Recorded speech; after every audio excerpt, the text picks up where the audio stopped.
बिस्मिल्लाहिर्रहमानिर्रहीम, अस्सलामुअलैकुम। आप देख रहे हैं बोल न्यूज हेडक्वार्टर्स। दिन भर की अहम खबरों के साथ मैं हूं सलमान मिर्जा। मैं हूं महविश अनस और मैं हूं सहरिश जुहेब। बुलेटिन के आगाज में आपको खबर दें कि लीगी नायब सदर मरियम नवाज का कहना है कि सिलेक्टेड की ताकत कम हो रही है और उसका मुतबादिल तैयार किया जा रहा है। सच्ची बात यह है कि अब सिलेक्टेड को फिक्रमंद होना चाहिए। मरियम नवाज ने अपने ट्वीट में लिखा कि कल का दिन कहीं से भी बुरा नहीं था जब आपको मालूम हो क्या हो रहा है और क्यों हो रहा है। कोरोना के खात्मे का मिशन हुकूमत आ गई इन एक्शन। कराची के जिला वस्ती में माइक्रोस्मार्ट लॉकडाउन लगा दिया गया। North Nazimabad, Gulberg, north Karachi, new Karachi के इलाके शामिल। खैबर पख्तूनख्वा के 9 अजला में हफ्ते और इतवार को तिजारती मराकज़ बंद करने का हुक्म। बेएहतियाती के असरात, कोरोना से बिगड़ने लगे हालात, एक बार फिर बढ़ गए हुकूमती इक़दामात। कराची के मुख्तलिफ इलाकों में micro smart lockdown. Khyber Pakhtunkhwa में भी सख्त अहकाम जारी। 9 अजला में हफ्ता और इतवार को कारोबार बंद रहेगा। कराची के जिला वस्ती में माइक्रो स्मार्ट लॉकडाउन का निफाज। डिप्टी कमिश्नर वस्ती का नोटिफिकेशन जारी। North Nazimabad, Gulberg, north Karachi, new Karachi के इलाके शामिल। हुक्मनामे के मुताबिक मुतासरा इलाकों में हर किस्म की नकलो हमल पर पाबंदी होगी। खैबर पख्तूनख्वा के 9 अजला में हफ्ते और इतवार को तिजारती मराकज़ बंद करने का हुक्म। पेशावर, चारसद्दा, मर्दान, नौशेरा, कोहाट, सवात, स्वाबी, मालाकंड और लोअर दीर शामिल। शादी हॉल्स और रेस्टोरेंट्स के अंदर तकरीबात पर मुकम्मल पाबंदी। पब्लिक पार्क्स 6 बजे बंद करने होंगे। हर किस्म के सकाफती प्रोग्राम्स और खेलों के इनेकाद पर पाबंदी होगी।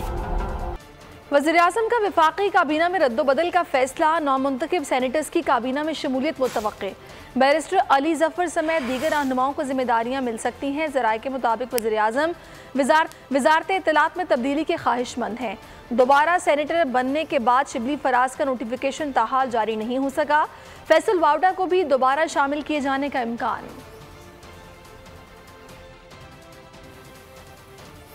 पीडीएम का कोई मुस्तकबिल नहीं, अपोजिशन को उसके हाल पर छोड़ दें। वज़ीर आज़म इमरान खान का सियासी कमेटी के इजलास में इज़हार ख्याल।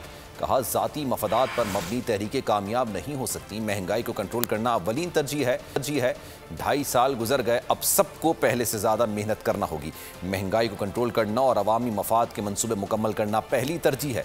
मुश्किल माशी हालात गुजर चुके, तहरीक इंसाफ की हुकूमत अवाम की उम्मीदों पर पूरा उतरेगी।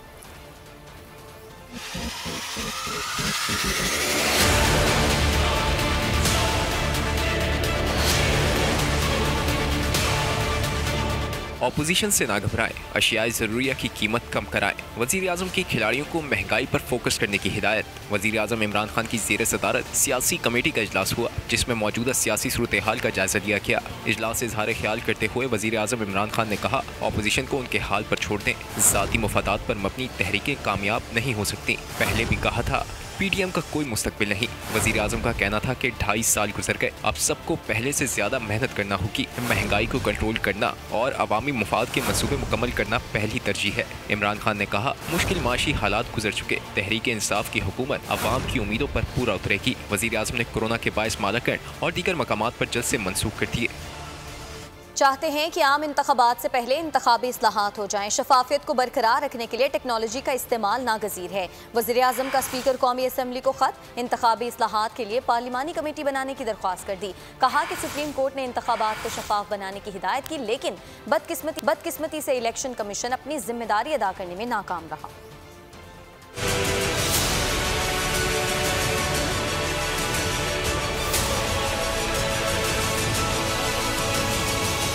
सेनेट इंतखाबात में अदम शफाफियत। वज़ीर आज़म ने स्पीकर कौमी असम्बली को चिट्ठी लिख डाली। वज़ीर आज़म की जानिब से लिखे गए खत में स्पीकर कौमी असम्बली से पार्लिमानी कमेटी बनाने की दरख्वास्त की गई। उन्होंने कहा, चाहते हैं आइंदा आम इंतखाबात से कबल इंतखाबी इस्लाहात हो जाएं। शफाफियत को बरकरार रखने के लिए टेक्नोलॉजी का इस्तेमाल नागुज़ीर है। वज़ीर आज़म का कहना था कि हालिया सेनेट इंतखाबात में एक मरतबा फिर पैसा चला। उन्होंने हर सतह पर शफाफ इंतखाबात के लिए इंतखाबी इस्लाहात की बात की। सेनेट इंतखाबात में हमारी जमात ने ओपन बैलेटिंग का मुतालबा किया। खत में वज़ीर आज़म ने कहा, हम कौमी असम्बली में बिल लाए और सुप्रीम कोर्ट भी गए। सुप्रीम कोर्ट ने इंतखाबात को शफाफ बनाने की हिदायत की, लेकिन बदकिस्मती से इलेक्शन कमीशन अपनी जिम्मेदारी अदा करने में नाकाम रहा। वज़ीर आज़म ने खत में लिखा, वोट की शफाफियत जमहूरियत के लिए जरूरी है। करप्ट प्रैक्टिसेस को रोकने के लिए इस्लाहात नागुज़ीर हैं।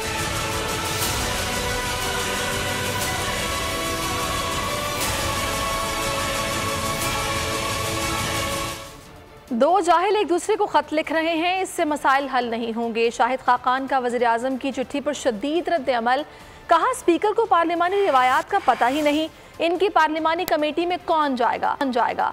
इलेक्ट्रॉनिक मशीन कोई उठा कर ले जाएगा, फिर इंसाफ कहाँ होगा? पहले इलेक्शन के निज़ाम में बिगाड़ पैदा करने वालों को पकड़ें, डस्का में चोरी करने वालों और सेनेट पे कैमरे लगाने वालों को पकड़ा जाए। आज फिर बहुत सी क्यास आ रही, इस मुल्क के वज़ीर आज़म ने स्पीकर को खत लिखा है। वो वज़ीर आज़म जिसको ना पार्लिमान के आदाब का पता है, ना पार्लिमान में आता है, उस स्पीकर को खत लिखता है जिसको पार्लिमान के ना आदाब का पता है, ना रूल्स का पता है, ना रवायात का पता है। दो जाहिल जो आपस में खत लिख रहे हैं, उनसे मुल्क के मसाइल हल नहीं होंगे। अब बात करते हैं इलेक्ट्रॉनिक वोटिंग मशीनों की। ये मशीनें को उठा के ले जाएगा तो इस मुल्क में कौन सा इंसाफ होगा? इन मशीनों के अंदर जो डेटा है उसको गायब कर दिया जाएगा तो कहाँ से हम किसके पास जाएंगे? आज मुल्क में इलेक्शन चोरी करने का एक नया जरिया बनाने की कोशिश की जा रही है, और बनाने वाले कौन हैं? जो खुद इलेक्शन चोरी करने में मुलव्वस है। एहसन इकबाल का कहना है कि साबिक सदर आसिफ अली जरदारी की गुफ्तगू से दुख हुआ, जिस पैराए में गुफ्तगू की उससे इज्तनाब किया जाता तो बेहतर था। लीगी रहनुमा बोल के प्रोग्राम बस बहुत हो गया में मजीद कह रहे थे कि किसी की कुर्बानी किसी से ज़्यादा है ना कम है, हमें कोई ताना नहीं दे सकता। नवाज शरीफ ने बहादुरी से तमाम मुसीबतों का सामना किया। शहबाज शरीफ अभी तक मुसीबतों का सामना कर रहे हैं, सारे अपने अंदर कुर्बानियों का इंसाइक्लोपीडिया है। हसन साहब, एक बड़ा बुनियादी मुतालबा है और सीरियस मुतालबा था, संजीदा मुतालबा था ये आसिफ अली जरदारी की जानिब से। कल हमें थोड़ा सा दुख हुआ है जो आसिफ जरदारी साहब की गुफ्तगू थी, उसको थोड़ा सा उन्होंने उस पैराए में किया है जिससे कि अगर इज्तनाब किया जाता तो बेहतर होता। ये सब जानते हैं कि नवाज शरीफ साहब ने कैद भी काटी है, तो जिस शख्स ने इतनी बहादुरी से तमाम मुसीबतों का सामना किया हो, उनके भाई अभी तक वो सामना कर रहे हैं, शहबाज शरीफ साहब। हमें कोई ताना नहीं दे सकता कुर्बानियों का कि हमारी कुर्बानी किसी से कम है या किसी की किसी से ज्यादा है। यहाँ पर किसी की कुर्बानी किसी से ना ज्यादा है ना कम है, सारे के सारे अपने अंदर एक कुर्बानियों का इंसाइक्लोपीडिया है। पीडीएम बनाते हुए कहीं तय नहीं किया था कि इस्तीफे आखिरी ऑप्शन होंगे या एटम बम की तरह होंगे। सरबराह पीडीएम मौलाना फजलुर रहमान ने पीपल्स पार्टी के मौकिफ की नफी कर दी। कहा गुज़िश्ता रोज 10 में से 9 जमातों की राय थी कि लॉन्ग मार्च पर इस्तीफे देकर जाएं। जब आधा ऐवान खाली हो जाएगा तो उन्हें भी इस्तीफे देना पड़ेंगे। पीपल्स पार्टी सीईसी इजलास के बाद अपना मौकिफ बताएगी। हम पीपल्स पार्टी को साथ रखना चाहते हैं।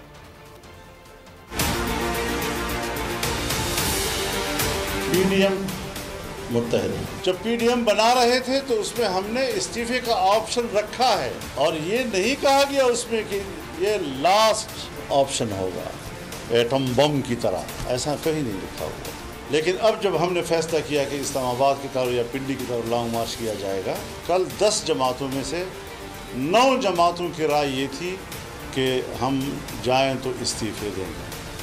कोई बात नहीं, पहले मरहले में सब कौमी असम्बली की इस्तीफे देंगे, आधा ऐवान खाली हो जाएगा, दोबारा उनको इलेक्शन देने पड़ेंगे। लेकिन पीपल्स पार्टी उससे इत्तेफाक नहीं कर रही थी। सब्सक्राइब करें और बेल दबाएं ताकि कोई खबर रह न जाए।